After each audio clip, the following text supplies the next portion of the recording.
कहानी की शुरुआत में हम एक सुनसान सड़क पर एक गाड़ी को देखते हैं।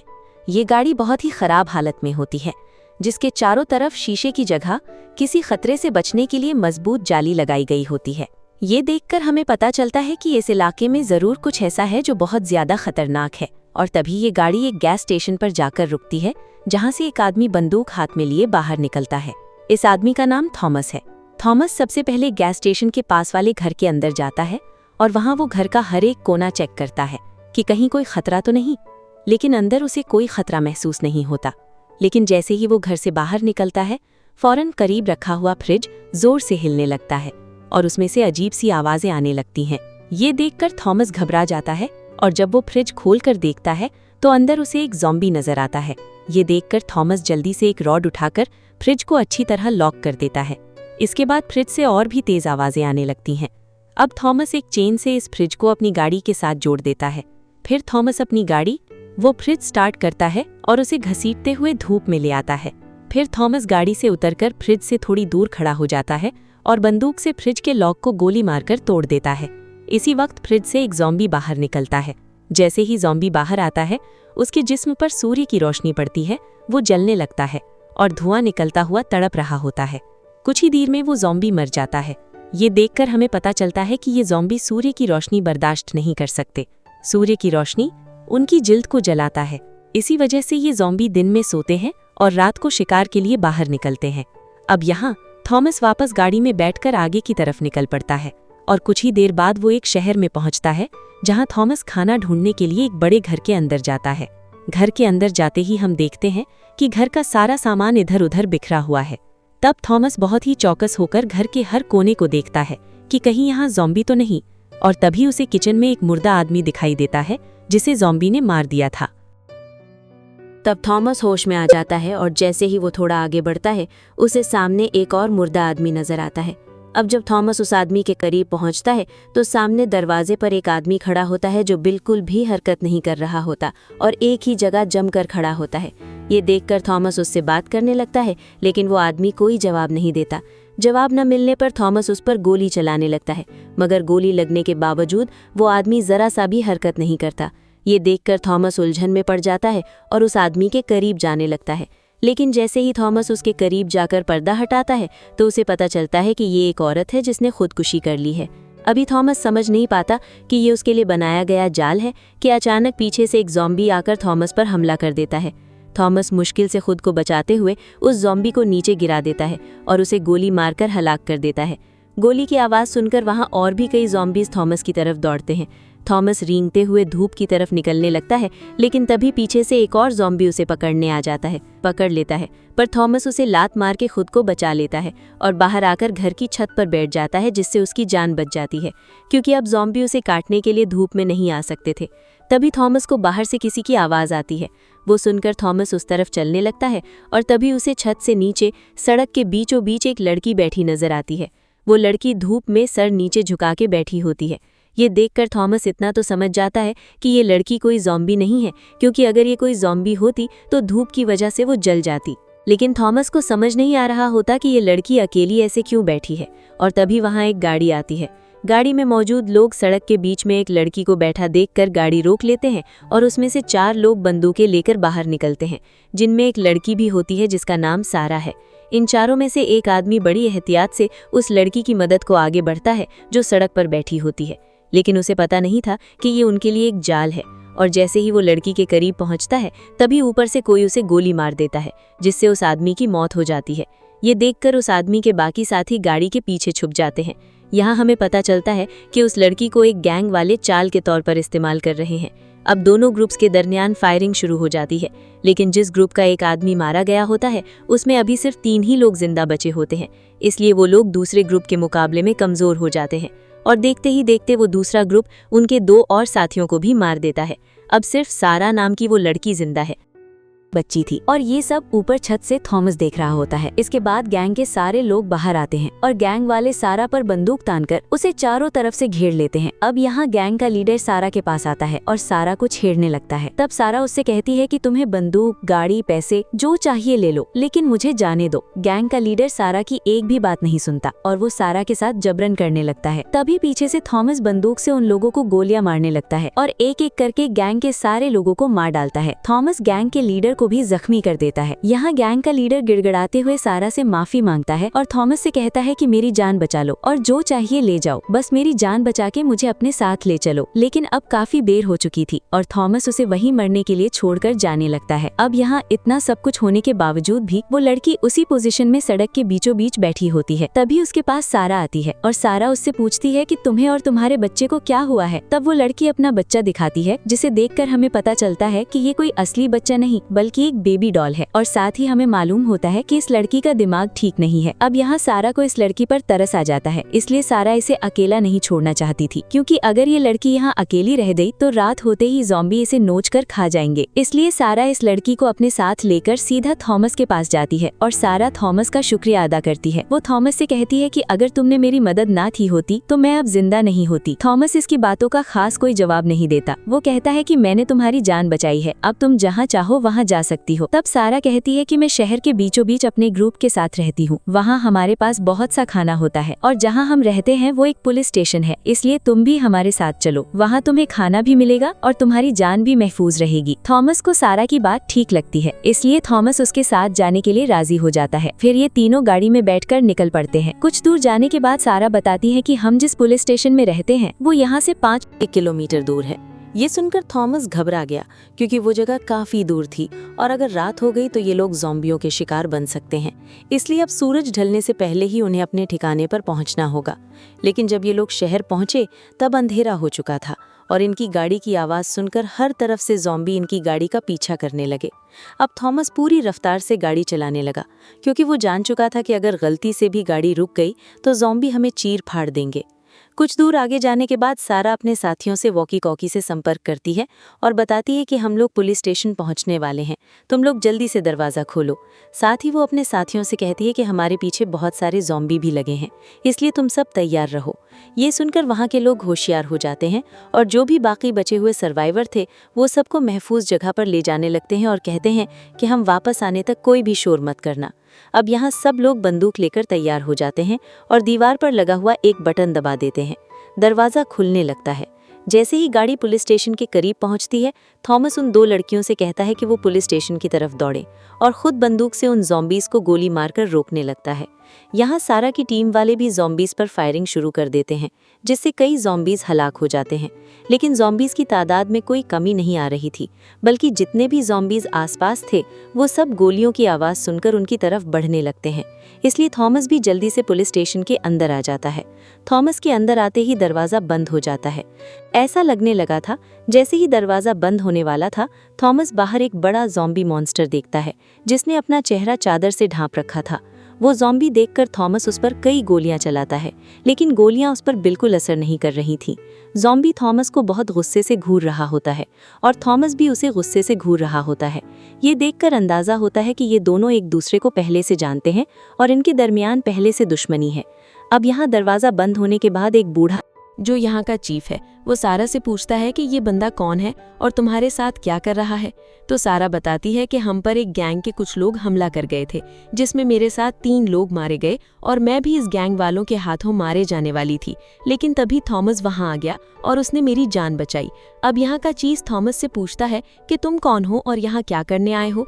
तो थॉमस बताता है कि मैं इस शहर में अकेला रहता हूँ और हर रोज़ जहाँ भी मुझे ज़ॉम्बीज़ नज़र आते हैं मैं उन्हें मार देता हूँ, क्योंकि इन ज़ॉम्बीज़ की वजह से मेरी बीवी की जान चली गई और जब तक मैं अपनी बीवी के कातिल ज़ॉम्बी को मार नहीं देता तब तक मैं ज़ॉम्बीज़ को मारता रहूँगा। ये सुनकर चीफ को थॉमस की बातों पर यकीन होने लगता है और उसे आज रात यहीं रहने की इजाज़त दे देता है। लेकिन चीफ के इस फैसले से वहाँ खड़ा उनका एक साथी खुश नहीं होता और कहता है कि थॉमस भी उसी गैंग का आदमी है जिन्होंने हमारे 3 साथियों को मार दिया है और थॉमस यहाँ आकर हमारा खाना और बंदूकें चुराना चाहता है। ये सुनकर फिर से उनके दरमियान बहस छिड़ जाती है। तब यहाँ सारा सबको खामोश कराती है और बात को पलटते हुए कहती है कि मैंने हवाई जहाज़ की जगह ढूंढ ली है। ये सुनकर सब लोग सारा की बात सुनने लगते हैं। फिर सारा सबको हवाई जहाज़ की तस्वीर दिखाती है और नक्शे में एक जगह की तरफ इशारा करते हुए कहती है कि हवाई जहाज़ यही है जो बिल्कुल सही हालत में है और ये हवाई जहाज़ यहाँ से 150 किलोमीटर दूर है। इसलिए अगर आज रात हम जिंदा बच गए तो कल हम हवाई जहाज़ के पास पहुंचकर इस शहर को हमेशा के लिए छोड़ सकते हैं। सारा की ये बात सुनकर सब बहुत खुश हो जाते हैं, लेकिन उन्हें ये बात मालूम नहीं थी कि यहाँ एक रात भी गुजारना काफ़ी मुश्किल है, क्योंकि इन ज़ॉम्बीज़ को उनके ठिकाने का पता चल चुका है। यहाँ चीफ थॉमस कहता है कि तुमने सारा की जान बचाई है और सारा ने तुम्हारे बारे में बहुत अच्छी बातें की हैं, लेकिन मुझे अब भी तुम पर पूरा भरोसा नहीं है, इसलिए आज रात तुम यहाँ रह सकते हो, लेकिन सोने से पहले अपनी बंदूक हमें देना होगी, वरना तुम यहाँ से जा सकते हो। अब यहाँ थॉमस बंदूक देने से इनकार कर देता है, लेकिन फिर सारा उसके पास आती है और कहती है कि बंदूक उन्हें दे दो, कल सुबह होते ही तुम्हें तुम्हारी बंदूक वापस मिल जाएगा। अब यहाँ थॉमस सारा की बात मान लेता है और अपनी बंदूक इन लोगों को दे देता है। इसके बाद चीफ का बेटा थॉमस को उसके सोने की जगह दिखाने ले जाता है। रास्ते में थॉमस कई लोगों को सेल में बंद देखा जो असल में ज़ॉम्बीज़ से बचे हुए सर्वाइवर थे। यहाँ चीफ का बेटा थॉमस से कहता है कि मेरे वालिद की बातों को बुरा मत मानना, मेरे वालिद कोई बुरा आदमी नहीं है, बस वो यहाँ एक नए अनजान आदमी की वजह से सबकी जान खतरे में नहीं डालना चाहते, क्योंकि पहले ही ज़ॉम्बीज़ की वजह से मेरा एक भाई मारा जा चुका है। यहाँ थॉमस चीफ के बेटे से कहता है कि बाहर मैंने एक बहुत बड़ा ज़ॉम्बी देखा है जो बाकी सब ज़ॉम्बियों को कंट्रोल करता है और सब उसकी बात मानते हैं। तब चीफ का बेटा कहता है कि वो ज़ॉम्बी लीडर है, बहुत चालाक और ताकतवर है, सब ज़ॉम्बीज़ उससे डरते हैं और उसकी बात मानते हैं। वो ज़ॉम्बी लीडर यहाँ से कुछ दूर एक बड़े होटल पर कब्जा कर चुका है और सब उसी होटल में रहते हैं। दिन में वो लोग सो जाते हैं और रात को शिकार के लिए बाहर निकलते हैं, लेकिन जल्द ही हमें यहाँ से वो माजरत करता है कि हमें तुम्हें सेल में बंद करना पड़ा, लेकिन हमने ये सब कुछ तुम्हारी हिफाजत के लिए किया है। यहाँ इन दोनों के दरमियान बातचीत शुरू हो जाती है और तभी सायरा थॉमस के बाजू पर किसी का नाम लिखा हुआ देखती है। ये देखकर सायरा पूछती है, ये नाम तुमने किसका लिखा है? तब थॉमस बताता है कि ये मेरी बीवी का नाम है। मेरी बीवी के अलावा इस दुनिया में मेरा कोई नहीं था और उसे भी ज़ॉम्बी लीडर ने मार दिया। अब जब तक मैं उस ज़ॉम्बी लीडर को मारकर अपनी बीवी का बदला नहीं ले लेता, मैं सुकून से नहीं रहूँगा। ये सुनकर सायरा कहती है कि वो ज़ॉम्बी लीडर बहुत ही खतरनाक है, उसे मारना इतना आसान नहीं। तब थॉमस कहता है कि मैं पिछले 1 साल से उस दिन का इंतज़ार कर रहा हूँ कि मेरा सामना कब उस ज़ॉम्बी लीडर से होगा। यहाँ सायरा थॉमस से कहती है कि कल हम लोग हवाई जहाज़ से ऐसी जगह जाने वाले हैं जहाँ ज़ॉम्बी कभी नहीं आ सकते, क्योंकि वो जगह एक सहरा के बीचों बीच है। इसीलिए अगर ज़ॉम्बी वहाँ आने की कोशिश करेंगे तो वो लोग धूप में जलकर मारी जाएंगे। इसलिए कल अगर तुम हमारे साथ जाना चाहते हो तो हमारे साथ जा सकते हो। ये कहकर सायरा वहाँ से चली जाती है। अब यहाँ सेल में मौजूद सब लोग सो रहे होते हैं और गार्ड्स बाहर पहरा दे रहे होते हैं। तभी कंट्रोल रूम में चीफ का बेटा देखता है कि सीसीटीवी काम नहीं कर रहा। ये देखकर उसे कुछ समझ नहीं आता कि अचानक कैमरा खराब कैसे हो गया। यहाँ हम एक पहरा देने वाले गार्ड को देखते हैं जिसे कुछ अजीब सी आवाज़ सुनाई देती है। अब आवाज़ को फॉलो करते हुए जब वो गार्ड उस तरफ जाता है तो पीछे से एक ज़ॉम्बी उस पर हमला कर देता है और वो ज़ॉम्बी उस गार्ड को मार देता है। उसके बाद वो ज़ॉम्बी थॉमस के सेल की तरफ जाता है और वहाँ खड़े एक गार्ड पर हमला करता है। गार्ड को मारने के बाद वो ज़ॉम्बी थॉमस के सेल के पास आता है, लेकिन अच्छी बात ये थी कि सेल लॉक था, जिसकी वजह से वो ज़ॉम्बी थॉमस पर हमला नहीं कर पाता और दूसरी तरफ चला जाता है। अब जैसे ही मौका मिलता है थॉमस एक नुकीले पिन से अपने सेल का लॉक खोल लेता है और सेल से बाहर निकल आता है। दूसरी तरफ वो ज़ॉम्बी दूसरे गार्ड पर हमला कर देता है और उसका हाथ काट देता है। अब पूरी जेल में हलचल मच जाती है और सब लोग दौड़ते हुए अपने आप को बचाने के लिए एक बड़े सेल के अंदर घुस जाते हैं। लेकिन तभी वो ज़ॉम्बी वहां पहुंच जाता है। वो पहुंचता है और दरवाजे को खोलने की कोशिश करता है। अंदर मौजूद सब लोग बहुत घबरा जाते हैं। जैसे ही वो ज़ॉम्बी जोर लगाकर दरवाज़ा खोलने वाला होता है, तभी थॉमस आ जाता है और ज़ॉम्बी को सर में गोली मारकर हलाक कर देता है। इस तरह उन सब की जान बच जाती है। ज़ॉम्बी को मुर्दा देखकर सबने सुकून की सांस ली और दिल ही दिल में थॉमस का शुक्रिया अदा किया। कुछ देर बाद गार्ड्स आ जाते हैं और देखते हैं कि हमारे पहुंचने से पहले ही थॉमस ने ज़ॉम्बी को मार दिया था और ये सब यहाँ का चीफ भी देख रहा होता है। अब जब सब लोग अपने अपने सेल की तरफ जाने लगते हैं तो एक गार्ड के हाथ से खून निकलते हुए एक दूसरा गार्ड देख लेता है। ये देखकर सारे गार्ड्स उस आदमी से दूर खड़े हो जाते हैं, क्योंकि ज़ॉम्बी के काटने की वजह से वो गार्ड किसी भी वक्त ज़ॉम्बी बन सकता है। इसलिए सब लोग फैसला कर लेते हैं कि इस गार्ड को मारना पड़ेगा, और वो गार्ड भी समझ जाता है कि ये लोग मुझे मारने वाले हैं। इसीलिए वो गार्ड अपने बेटे से कहता है, बेटा तुम कमरे के अंदर चले जाओ, मैं किसी काम से बाहर जा रहा हूँ। ये सुनकर वो गार्ड की बीवी रोते हुए अपने बेटे को लेकर कमरे के अंदर चली जाती है। अब देखते ही देखते वो गार्ड ज़ॉम्बी बनने लगता है, और इससे पहले कि वो पूरी तरह ज़ॉम्बी बन जाए, चीफ उसे गोली मारकर हलाक कर देता है। अगले दिन सुबह होते ही सब लोग जमा हो जाते हैं, क्योंकि आज उन्हें यहाँ से निकलना था। लेकिन जब ये लोग दीवार पर लगा दरवाजे का बटन दबाते हैं तो दरवाज़ा खुलने के बजाय हिलता तक नहीं, जैसे किसी ने बाहर से दरवाज़ा बंद कर दिया हो। अब ये लोग मेन गेट को छोड़कर पुलिस स्टेशन के दूसरे छोटे गेट से बाहर निकलने की कोशिश करते आते हैं। बाहर निकलते ही इनकी आंखें फटी की फटी रह जाती हैं, क्योंकि सामने वाली सड़क को ज़ॉम्बीज़ ने गाड़ियों से बंद कर दिया था, जिसकी वजह से वो लोग गाड़ी में बैठकर यहाँ से निकल नहीं सकते थे। अब ये लोग परेशान हो जाते हैं और आगे की प्लानिंग के बारे में सोचने लगते हैं। चीफ कहता है कि हमें जल्दी कुछ करना होगा, क्योंकि अगर शाम हो गई तो वो ज़ॉम्बीज़ हम पर हमला कर देंगे और हम सब मर जाएंगे। यहाँ किसी को भी समझ नहीं आ रही होती कि हमें अगला कदम क्या लेना चाहिए। तब थॉमस कहता है कि मेरे पास एक प्लान है। अगर हम लोगों ने ज़ॉम्बी के लीडर को मार दिया तो हमारा काम आसान हो जाएगा, क्योंकि ज़ॉम्बी के लीडर के मरने के बाद बाकी सब ज़ॉम्बियों में नया लीडर बनने का झगड़ा शुरू हो जाएगा, और यूं ये लोग एक दूसरे को मारकर खुद ही खत्म हो जाएंगे। वरना हमें खुद ही इन पर हमला करना चाहिए, क्योंकि अभी वो लोग पास वाले होटल में सो रहे होंगे। अगर हम चुपके से जाकर वहाँ बम लगा दें तो हम एक ही वार में इन सब ज़ॉम्बियों को मार सकते हैं। लेकिन इस काम में बहुत ज्यादा खतरा था, इसीलिए टीम का लीडर चीफ ऐसा करने से मना कर देता है। तब थॉमस कहता है, हम कितने दिन तक इन ज़ॉम्बियों से बचकर भागते रहेंगे, इसलिए मैं तो इन ज़ॉम्बियों को मारने जा रहा हूँ। अगर कोई मेरे साथ जाना चाहता है तो ठीक, वरना मैं अकेला ही चल दूंगा। बस मुझे कुछ बम और एक बंदूक दे दो। थॉमस की बातें सुनकर चीफ का बेटा थॉमस के साथ जाने को तैयार हो जाता है और कहता है कि मैं भी तुम्हारे साथ जाऊंगा। यहाँ कुछ और लोग भी थॉमस के साथ जाने को राजी हो जाते हैं, और ये लोग अपने लीडर चीफ से कहते हैं कि हम लोग शाम होने से पहले इस जहाज तक नहीं पहुँच सकते, क्योंकि वो जहाज यहाँ से पूरे 150 किलोमीटर दूर है। अगर हम बगैर ज़ॉम्बीज़ से लड़े इस हवाई जहाज की तरफ निकल गए तो रास्ते में ज़ॉम्बी हमें घेर कर मार डालेंगे। इसलिए मरने से बेहतर है कि हम लोग एक बार इन ज़ॉम्बीज़ से लड़कर देखें। अब पूरी टीम की बात सुनकर ना चाहते हुए भी चीफ थॉमस की बात मान लेता है, जिसके बाद ये लोग तैयारी करने लगते हैं। यहाँ चीफ के बेटे के पास सारा आती है और उसे कहती है कि क्या हमें थॉमस पर भरोसा कर लेना चाहिए। मुझे तो लगता है कि वो अपना काम निकलवाने के लिए हमारा इस्तेमाल कर रहा है। तब चीफ का बेटा बोलता है कि तुम ही तो इसे यहाँ लाई हो, और जब वो यहाँ आया था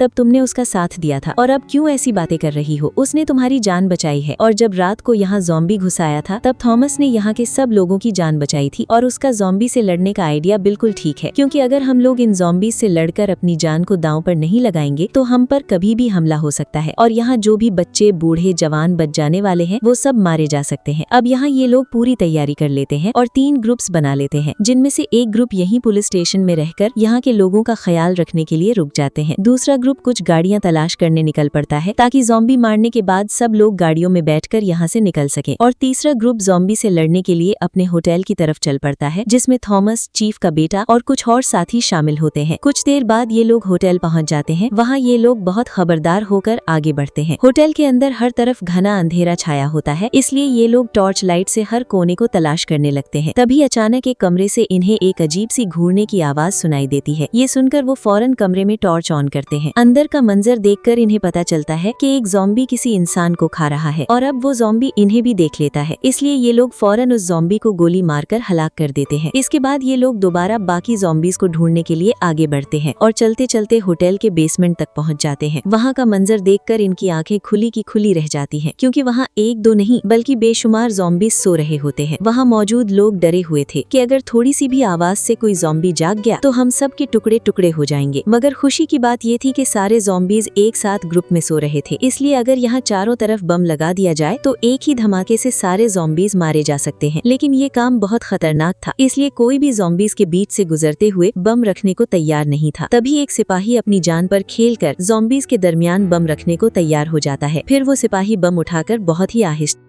कदम बढ़ाते हुए वो कई सोए हुए ज़ॉम्बीज़ को क्रॉस कर लेता है।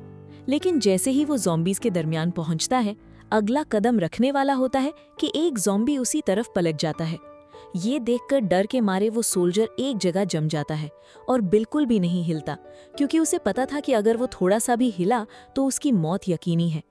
कुछ देर इसी तरह खड़ा रहने के बाद जब उसे समझ आता है कि ये ज़ॉम्बी गहरी नींद में है, तो वो आहिस्ता से अपना कदम उठाकर दूसरी तरफ जाने लगता है और कुछ और ज़ॉम्बीज़ को क्रॉस करते हुए दूसरे तरफ पहुंच जाता है। दूसरे तरफ पहुंचकर वो सिपाही बहुत खुश हो जाता है, लेकिन इसकी ये खुशी ज्यादा देर तक नहीं रही, क्योंकि जैसे ही वो बॉम्ब लगाने वाला होता है, पीछे से ज़ॉम्बी लीडर आकर उसके गले पर काट देता है। ये देखकर थॉमस फौरन ज़ॉम्बी लीडर को गोली मार देता है, लेकिन ज़ॉम्बी लीडर बचकर वहां से फरार हो जाता है और गोली की आवाज सुनकर सारे ज़ॉम्बी जाग जाते हैं। ज़ॉम्बियों को जागता देखकर ये लोग बम वहीं छोड़कर बाहर की तरफ भागने लगते हैं और अब सारे ज़ॉम्बी इनके पीछे पड़ जाते हैं। तभी ये लोग बेसमेंट में छोड़े गए बम को धमाका कर देते हैं, जिसमें कई ज़ॉम्बीज़ मारे जाते हैं, लेकिन अभी भी बच गए बहुत सारे ज़ॉम्बीज़ इनका पीछा करने लगते हैं और इसी दौड़ धूप में ये सब एक दूसरे से बिखर जाते हैं। यहाँ थॉमस कई ज़ॉम्बीज़ को मारकर छत की तरफ चढ़ने लगता है। इसी दौरान उसका एक साथी एक कमरे में चला जाता है, जहाँ वो कई ज़ॉम्बीज़ को गोलियां मारकर हलाक कर देता है, लेकिन एक ज़ॉम्बी आकर उसे काट लेता है, जिससे वो ज़ॉम्बी बनने लगता है और तभी कई ज़ॉम्बीज़ उसकी तरफ बढ़ने लगते हैं। ये देखकर वो सिपाही एक ग्रेनेड उठाता है और जैसे ही ज़ॉम्बीज़ उसके करीब आते हैं, वो अपने साथ उन सब ज़ॉम्बीज़ को धमाके में उड़ा देता है। अब यहाँ थॉमस और चीफ का बेटा दौड़ते हुए ऊपर छत की तरफ जाने लगते हैं, लेकिन ऊपर के एक फ्लोर पर बहुत सारे ज़ॉम्बीज़ उनके पीछे पड़ जाते हैं। अब ये दोनों खुद को बचाते हुए कई ज़ॉम्बीज़ को मार देते हैं और किसी तरह छत तक पहुँच जाते हैं। छत पर पहुंचते ही वो सारे ज़ॉम्बीज़ जो इनका पीछा कर रहे थे रुक जाते हैं और आगे नहीं बढ़ते, क्योंकि आगे ये दोनों धूप में खड़े होते हैं। इसलिए अगर ज़ॉम्बीज़ आगे बढ़ते तो धूप में जलकर मारे जाते। यहाँ थॉमस ज़ॉम्बी लीडर को देख लेता है, जो काफ़ी गुस्से से उन्हें देख रहा होता है, और ज़ॉम्बी लीडर आसपास खड़े ज़ॉम्बीज़ को इशारा करके नीचे भेज देता है। अब यहाँ ये दोनों ऊपर छत पर तो आ गए थे, लेकिन अब ये दोनों यहाँ फंस चुके थे, क्योंकि इन दोनों को यहाँ से उतरने का रास्ता नहीं मिल रहा था, और अगर सीढ़ियों से जाते तो ज़ॉम्बीज़ उन्हें जिंदा नहीं छोड़ते। अब इनका एक साथी जिसके पास रस्सी होती है, वो अभी तक छत पर नहीं पहुंचा होता। इसलिए चीफ का बेटा अपने इस साथी से वॉकी टॉकी पर राब्ता करता है और पूछता है कि तुम कहाँ हो। तब उसका साथी बताता है कि मैं छत के नीचे फ्लोर पर हूँ, लेकिन मैं ऊपर छत पर नहीं आ सकता, क्योंकि मुझे ज़ॉम्बी ने काट लिया है, इसलिए जल्दी से तुम मेरी मदद करने आओ। लेकिन अब नीचे फ्लोर में जाना सबसे बड़ी मुश्किल था, क्योंकि अगर ये लोग नीचे फ्लोर में गए तो वहाँ पहले से इंतजार कर रहा ज़ॉम्बी इन्हें मार डालेगा। तब थॉमस को एक आइडिया आता है और चीफ के बेटे से कहता है कि मैं यहाँ छत पर खड़ा होकर ज़ॉम्बी लीडर का ध्यान भटकाऊंगा, तुम मौके का फायदा उठाकर चुपके से नीचे जाकर अपने साथी से रस्सी ले आना। चीफ के बेटे को ये आइडिया पसंद आता है।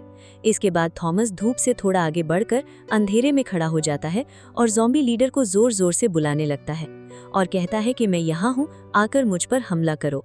दूसरी तरफ चीफ का बेटा चुपके से नीचे वाले फ्लोर पर पहुंच जाता है और वहां कमरों की तलाश में अपने दोस्त को ढूंढ लेता है, जिसके पास रस्सी होती है, लेकिन अब वो उसका साथी मुकम्मल तौर पर ज़ॉम्बी में बदल चुका होता है। इसलिए चीफ का बेटा उसके पास जाकर आहिस्ता आहिस्ता रस्सी लेने की कोशिश करता है, लेकिन तब वो अचानक जाग जाता है और जागते ही चीफ के बेटे पर हमला कर देता है। लेकिन उसी वक्त थॉमस वहां आ पहुंचता है और उसे गोली मारकर हलाक कर देता है और चीफ के बेटे को बचा लेता है।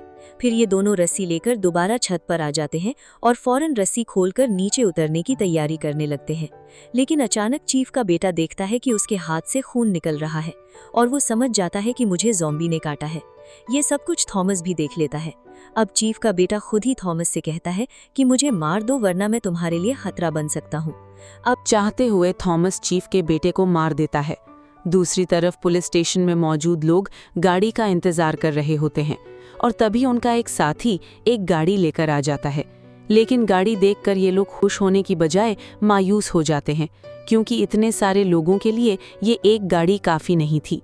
अब यहाँ जिस आदमी ने गाड़ी लेकर आया होता है, वो अपने कुछ साथियों से कहता है कि हमें अपनी जान बचानी चाहिए, इसलिए हम कुछ साथी गाड़ी में बैठकर यहाँ से निकल जाते हैं और बाकी लोगों को यहाँ छोड़ देते हैं। लेकिन इस आदमी के बाकी साथी ऐसा करने से इनकार कर देते हैं और उसी वक्त उनका एक साथी एक बड़ी बस लेकर आ जाता है, जिसे देखकर सब लोग बहुत खुश हो जाते हैं और तैयार होकर बस की तरफ बढ़ने लगते हैं। दूसरी तरफ हम थॉमस को देखते हैं, जो ऊपर छत से रस्सी नीचे फेंक देता है और रस्सी से लटक कर नीचे आ जाता है। इसके बाद थॉमस वहां से भागने लगता है और ज़ॉम्बीज़ उसके पीछे लग जाते हैं। तभी आसमान में बादल छा जाते हैं, जिसकी वजह से सूरज बादलों के पीछे छुप जाता है। और अब सूरज की रोशनी ना होने की वजह से दिन के वक्त भी ज़ॉम्बीज़ को कुछ नहीं होता। यहाँ थॉमस तेजी से दौड़ता हुआ पुलिस स्टेशन के करीब पहुंच जाता है। तब चीफ उसे देख लेता है और साथ ही देखता है कि थॉमस के पीछे ज़ॉम्बीज़ का हुजूम आ रहा है। इसलिए वो वहाँ मौजूद लोगों को खबरदार करता है कि जल्दी से पुलिस स्टेशन के अंदर आ जाओ, जिसके बाद सब लोग फौरन अंदर आ जाते हैं। यहाँ चीफ ऊपर से थॉमस के पीछे लगे ज़ॉम्बीज़ को गोली मारकर हलाक कर देता है। लेकिन कुछ ज़ॉम्बीज़ को मारने से ज़ॉम्बीज़ की तादाद में कोई फ़र्क नहीं पड़ता। यहाँ थॉमस पुलिस स्टेशन के अंदर आ जाता है, लेकिन अब ज़ॉम्बीज़ भी पुलिस स्टेशन के अंदर घुस जाते हैं और ये लोग ज़ॉम्बीज़ से बचते हुए सीढ़ियों पर चढ़कर दूसरे फ्लोर पर चले जाते हैं। फिर ये लोग फ़ौरन दरवाज़ा बंद कर देते हैं। यहाँ चीफ थॉमस बहुत गुस्से में आ जाते हैं और थॉमस से कहते हैं कि तुम्हारी वजह से हम सब इस मुश्किल में फंस गए हैं और तुम्हारी वजह से मेरे बेटे की जान गई। ये सब सुनकर थॉमस भी नाराज़ हो जाता है और दोनों के दरमियान बहस शुरू हो जाती है। तब सायरा आती है और कहती है कि अब लड़ने का वक्त नहीं है, हमें सोचना होगा कि आगे क्या करना है। अब खुद को बचाने का कोई रास्ता तलाश करना होगा। ये लोग सीसीटीवी रूम में चले जाते हैं, जहां ये लोग स्क्रीन पर देखते हैं कि ज़ॉम्बीज़ पूरे पुलिस स्टेशन में हर जगह फैल गए हैं। साथ ही ये लोग देखते हैं कि जिस आदमी ने कार लाई होती है वो अकेले ही गाड़ी में बैठकर निकल जाता है। कार की आवाज़ सुनकर पुलिस स्टेशन के अंदर जो ज़ॉम्बी आए हुए हैं वो सब पुलिस स्टेशन से निकलकर कार के पीछे लग जाते हैं और ये सब अंदर सीसीटीवी रूम में बैठे लोग देख रहे होते हैं। अब सब ज़ॉम्बीज़ बाहर जाने के बाद थॉमस के दिमाग में एक आइडिया आता है। वो वहाँ मौजूद लोगों से कहता है कि ज़ॉम्बी थोड़ी देर में वापस आएंगे, इसलिए यहाँ जो भी बूढ़े बच्चे और बच जाने वाले हैं सबको फ़ौरन बस में बिठा दो और हम लोग पुलिस स्टेशन में इन ज़ॉम्बीज़ का सामना करेंगे।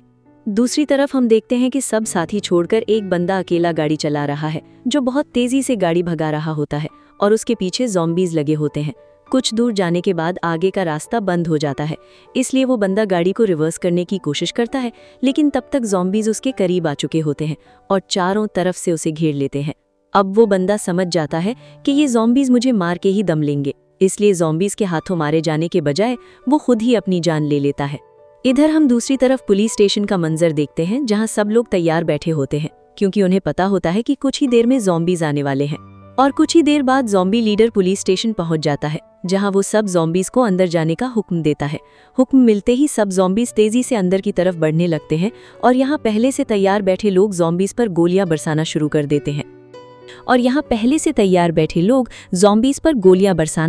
देते हैं। लेकिन जब गोलियों का काम नहीं बनता तो थॉमस बम फेंककर कई ज़ॉम्बीज़ उड़ा देता है। यहाँ टीम के दो साथी, एक लड़का और एक लड़की, ज़ॉम्बीज़ से लड़ रहे होते हैं। तभी अचानक एक ज़ॉम्बी उस लड़की को अंदर की तरफ खींच लेता है और मार देता है और कुछ देर बाद ज़ॉम्बीज़ उस दूसरे लंबे बालों वाले लड़के को भी मार देते हैं। अब पूरे स्टेशन में सिर्फ थॉमस और चीफ जिंदा बचते हैं। यहाँ चीफ ज़ॉम्बीज़ को गोलियां मारने की कोशिश करता है, लेकिन तभी ज़ॉम्बी लीडर आकर चीफ को मार देता है। अब सिर्फ थॉमस अकेला जिंदा बचा होता है और चंद ही देर बाद थॉमस और ज़ॉम्बी लीडर आमने सामने आ जाते हैं। यहाँ ज़ॉम्बी लीडर अपने साथ लाए हुए 3 ज़ॉम्बीज़ को थॉमस पर हमला करने भेज देता है, लेकिन थॉमस बड़े आसानी से इन तीनों ज़ॉम्बीज़ को मार देता है। इसके बाद ज़ॉम्बी लीडर खुद थॉमस से लड़ने आता है और इन दोनों के दरमियान एक ज़बरदस्त लड़ाई शुरू हो जाती है। लेकिन ज़ॉम्बी लीडर की ताकत के सामने थॉमस कुछ भी नहीं है और ज़ॉम्बी लीडर थॉमस को उठाकर उछाल देता है। अब थॉमस किसी तरह हिम्मत करके ज़ॉम्बी लीडर पर छुरी से वार करता है, लेकिन छुरी के वार से ज़ॉम्बी लीडर को कोई फर्क नहीं पड़ता। इसलिए थॉमस समझ जाता है कि ज़ॉम्बी लीडर बहुत ज़्यादा ताकतवर है और मेरा ज़ॉम्बी लीडर से लड़ना फजूल है। इस तरह मैं कभी भी ज़ॉम्बी लीडर को नहीं मार सकता। इसलिए थॉमस समझदारी से काम लेते हुए ऊपर छत की तरफ भागने लगता है। तब ज़ॉम्बी लीडर भी दौड़ते हुए उसका पीछा करता है और कुछ ही देर बाद थॉमस के सामने सीढ़ियाँ आ जाती हैं, जिस पर थॉमस जल्दी से चढ़ने लगता है और ऊपर दरवाजे तक पहुंचकर वहां खड़ा हो जाता है। यहाँ ज़ॉम्बी लीडर थॉमस को पकड़ने के लिए तेजी से उसके पीछे जाता है और जैसे ही ज़ॉम्बी लीडर थॉमस के पास पहुंचता है, तब थॉमस दरवाजा खोलकर अपने साथ ज़ॉम्बी लीडर को भी बाहर धूप में गिरा देता है। धूप में आते ही ज़ॉम्बी लीडर जलने लगता है, उसके जिस्म से धुआं निकलना शुरू हो जाता है और आखिरकार ज़ॉम्बी लीडर तड़प कर मर जाता है। अब ज़ॉम्बी लीडर के मरने के बाद जब थॉमस छत के किनारे से नीचे देखता है तो उसे नीचे खड़ी बस नजर आती है, जिससे लोग बाहर निकल रहे होते हैं। ये देखकर थॉमस खुश हो जाता जाता है और नीचे उतरकर उनके पास जाता है। नीचे आते ही सायरे थॉमस के पास आती है और थॉमस का शुक्रिया अदा करती है। अब यहाँ इन दोनों के दरमियान बातचीत शुरू हो जाती है और इनकी बातों से हमें पता चलता है कि ये दोनों एक दूसरे को पसंद करने लगे हैं। बस यूं ये कहानी खत्म हो जाती है। अगर आपको ये वीडियो अच्छी लगी हो तो हमारे चैनल को सब्सक्राइब और वीडियो को लाइक करना ना भूलें।